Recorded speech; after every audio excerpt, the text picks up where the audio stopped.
తాకట్లో ఉన్న మీ బంగారాన్ని విడిపించి ఆ రోజు ఆన్లైన్ రేటుకి కొంటాం. Sharma gold company.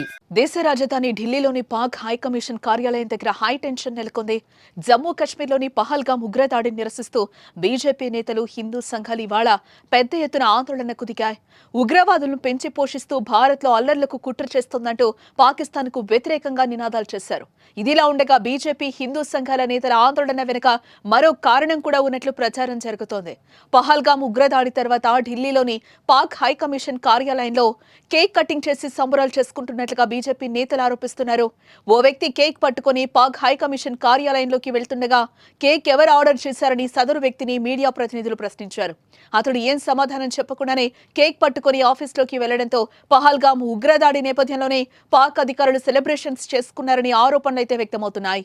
ఈ క్రమంలోనే బీజేపీ, హిందూ సంఘాల నేతలు ఆందోళనకు దిగినట్లుగా తెలుస్తోంది. ఇటు మరోవైపు పాక్ హైకమిషన్ కార్యాలయం దగ్గర ఉద్రిక్త వాతావరణం నెలకొనడంతో పోలీసులు, భద్రతా దళాలు అప్రమత్తమయ్యాయి. ఎలాంటి అవాంఛనీయ సంఘటనలు చోటు చేసుకోకుండా నిరసనకారులను అదుపులోకి తీసుకుని సమీప పోలీస్ స్టేషన్లకు తరలించారు. ఇక ఇప్పటికే పాక్ పౌరులు, అధికారులు భారత్ను వదిలి వెళ్లిపోవాలంటూ కేంద్రం హెచ్చరించింది.